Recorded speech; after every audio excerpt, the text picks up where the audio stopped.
सरस्वती नमस्तुभ्यं वरदे कामरूपिणी विद्यारंभं करिष्यामि सिद्धिर्भवतु मे सदा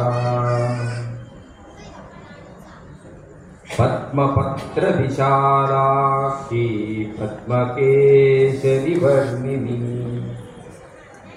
नित्यं पद्मालयं देवीं समां पातु सरस्वती या देवी सर्वभूतेषु ज्ञानरूपेण संस्थिता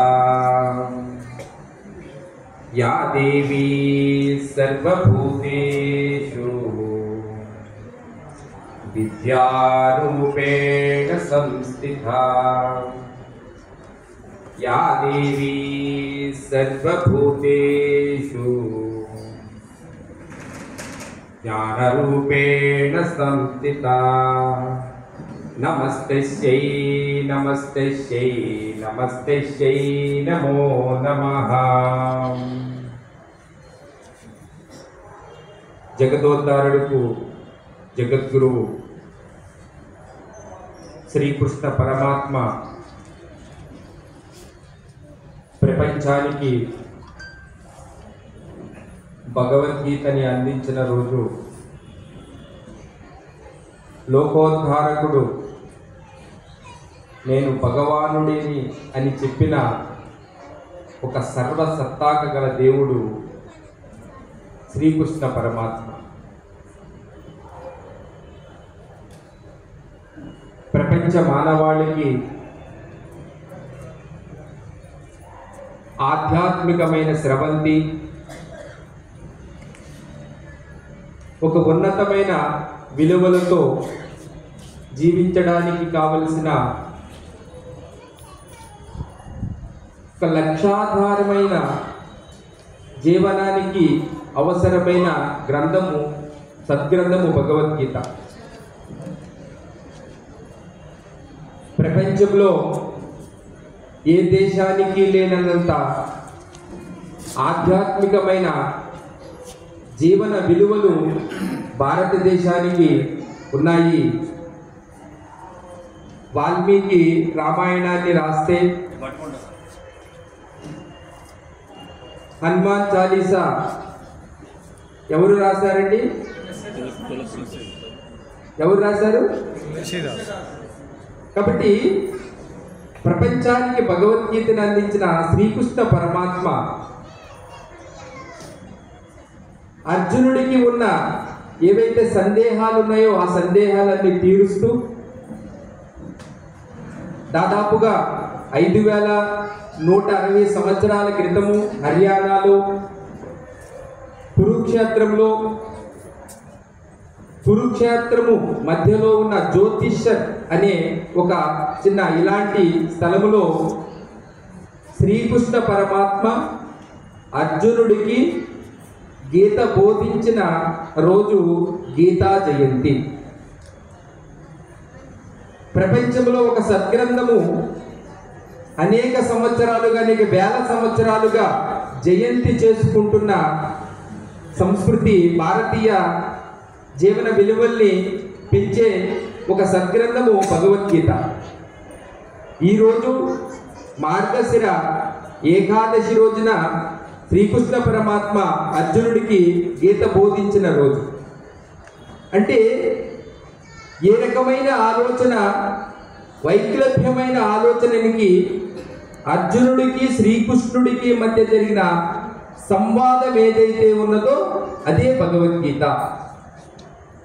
అంటే అనేక వేదాల సారము కావచ్చు, ఉపనిషత్తుల యొక్క సారము కావచ్చు, చరాచర వాంగ్మయం యొక్క సంపుటీకరణ, ఏకత్వత భావనని ప్రబోధించిన శ్రీకృష్ణ పరమాత్మ జగదోద్ధారకుడు, జగద్గురువు అయినటువంటి శ్రీకృష్ణ పరమాత్మ నేను చెబుతున్నాను, నీకేమీ సంశయం లేదు, సంశయాత్మ వినశ్యతి, నువ్వు ఆలోచించకు అని చెప్పిన రోజు ఇది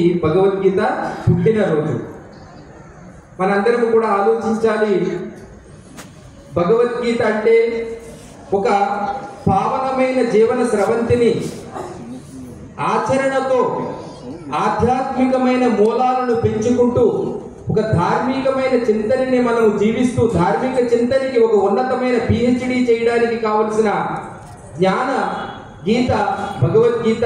అందుకోసమనే మన జీవితాన్ని మార్చే గీత భగవద్గీత. ఒక పరమ పావనమైన జీవితాన్ని ఆచరించడానికి యోగ్యమైనది ఆచరిస్తే చాలు. ఇందాక మన డాక్టర్ గారు అన్నారు, లక్ష్మీనరసింహ గారు, అది భజగోవిందం శ్లోకాల్లో చెబుతున్నారు. ఏమనంటే, మీరు భగవద్గీతలో ఉన్న ఒక్క శ్లోకాన్నైనా మీ యొక్క నిత్య జీవితంలో ఎప్పుడైనా మీ యొక్క జీవన కాలగమనంలో పాటించినట్లయితే అంతకాలే చ మామేవా స్మరణ్ముక్త్యా కలేవరం. అంటే ఎక్కడైతే యమదూతలు మిమ్మల్ని ఒకసారి చర్చించాలనుకుంటున్నారో, యమదూతలు మీ దగ్గరికి రావాలనుకుంటున్నారో, ఆ యమదూతలు రావడానికి అవకాశం లేదు. ఒక్క శ్లోకాన్నైనా మీరు పాటించండి అని భజగోవింద శ్లోకాల్లో చెబుతున్నాడు శంకరాచార్య. కాబట్టి మన యొక్క కుటుంబ జీవితంలో అర్జునుడు, ఆయన ఏమి సన్యాసి కాదండి, ఆయన గృహస్థు. మీరందరూ కూడా గృహస్థుడయ్యుండి ప్రతి ప్రశ్న, ఏ ప్రశ్న వేస్తే ఆ ప్రశ్నకి జవాబు తీసుకుంటూ తనకు వచ్చిన ప్రతి సంశయాన్ని శ్రీకృష్ణుడి దగ్గర నివృత్తి చేసుకుంటూ అర్జునుడు తన యొక్క ఆలోచన ఆధారంగానే ధర్మాన్ని రక్షించాలనే ఆలోచన పెరిగింది. మనం అర్థం చేసుకోవాలి, శ్రీకృష్ణ పరమాత్మ గీత బోధించిన తర్వాత అర్జునుడు సన్యాసము తీసుకోలేదండి. సన్యాసం ఎక్కడ తీసుకోలేదు, మడిగెట్టుకొని కూర్చోలేదు. తన యొక్క క్షాత్ర ధర్మాన్ని నిర్వర్తించడానికి కావలసిన సరంజామా మొత్తాన్ని కూడా సిద్ధించాడు. అది శ్రీకృష్ణ పరమాత్మ ద్వారా. అందుకోసం మనం కూడా అర్థం చేసుకోవాలి, భగవద్గీత అంటే చదువుకున్న వాళ్ళు, చదువు లేని వాళ్ళు, కుటుంబీకులు, సంసారంలో ఉన్నవాళ్ళు, ఉద్యోగులు, వ్యాపారం చేస్తున్న వాళ్ళు అందరూ కూడా చదువుకుంటే వాళ్ళ యొక్క జీవితాలు బాగుంటాయి, వాళ్ళ యొక్క వ్యాపారము బాగుంటుంది. అది వాళ్ళ యొక్క నిత్య జీవితంలో ఆచరించినట్లయితే ఆ ఆచరణీయమైన జీవనానికి 10 మంది నిన్ను ఆచరించడానికి, నీ యొక్క యోగక్షేమాలను నేను కాపాడడానికి అవకాశం ఉంటుందని చెప్పిన ఆ గీతాచార్యుడిని మనం అర్థం చేసుకోవాలి, అర్జునుడిని మనం అర్థం చేసుకోవాలి. వాళ్ళందరూ గృహస్థులే, మనము కూడా గృహస్థులమే.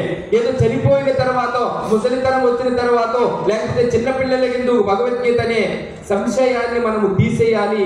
చిన్నప్పటి నుంచి మనము చదువుకోవాలి భగవద్గీత. అందుకోసమనే యద్యదాచరతి శ్రేష్ఠః తత్తదేవే తరోజనః సయత్ ప్రమాణం కురుతే లోకస్తథను వర్తతే. ఏది శ్రేష్టమైన వాంగ్మయ జీవితం ఉన్నదో ఆ వాంగ్మయ జీవితాన్ని మీరు ఆచరించినట్లయితే ఆచరించే జీవితానికి 10 మంది మీరు ఆదర్శ పురుషులుగా జీవించడానికి అవకాశం ఉంటుంది. మీ యొక్క ఆదర్శాన్ని వాళ్ళు స్వీకరిస్తారు. ఆ ఆదర్శవంతమైన జీవితానికి, మీరు శ్రేష్టమైన జీవితానికి సయత్ ప్రమాణం కురుతే లోకస్తథను వర్తతే. లోకమందరూ కూడా ప్రామాణికమైన జీవితం ఎవరైతే ఆచరిస్తున్నారో ఆ ప్రామాణికమైన జీవితానికి అందరూ కూడా మీ వెనకాల నడిచొస్తారని భగవద్గీతలో చెబుతున్నాడు. కాబట్టి ఆ శ్రేష్టమైన జీవితాన్ని మనం అర్థం చేసుకోవాలి, పిల్లలకి అర్థం చేయించాలి.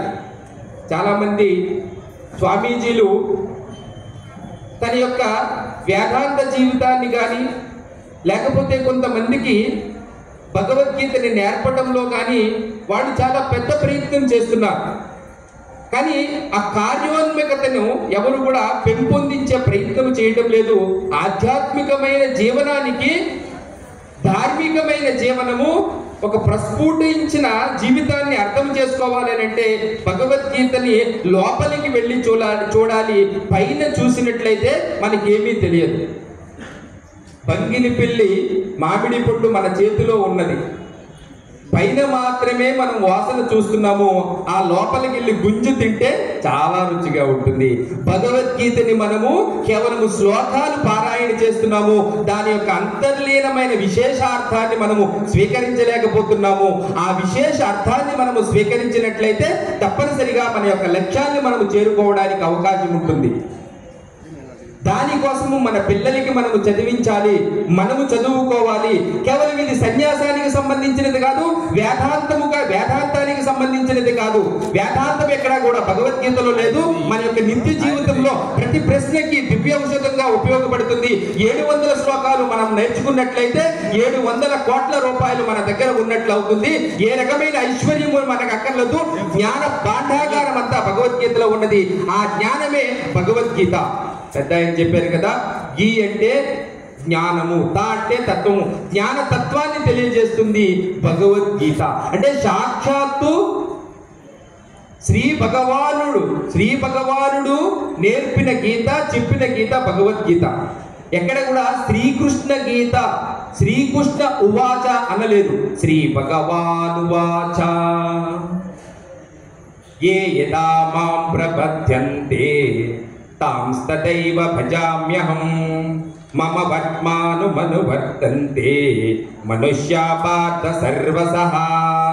ఎందుకు చెబుతున్నానంటే ఈ శ్లోకము, మీరందరూ గృహస్థు జీవితాలలో ఉన్నారు. ఈ గృహస్థు జీవితాలలో అనేక రకాల సంశయాలు వస్తుంటాయి. పిల్లల మీద సంశయం వస్తుంటుంది, పిల్లల మీద అనుమానాలు వస్తూ ఉంటాయి, తల్లుల మీద అనుమానాలు వస్తూ ఉంటాయి, తండ్రుల మీద అనుమానాలు వస్తూ ఉంటాయి. ఆ రకమైన అనుమానం ఏదీ లేకుండా ధార్మికమైన జాగరణానికి సంబంధించిన ఆలోచన ఏదంటే, పరమేశ్వరుడి మీద ఈ రకమైన ఆలోచన విశ్వాసము పెట్టినట్లయితే మీరు ఏ రకమైన విశ్వాసాన్ని నన్ను కోరుకుంటున్నారో అలాంటి విశ్వాసాన్ని నేను తప్పనిసరిగా 100% ఇస్తానంటున్నాడు 3వ అధ్యాయంలో.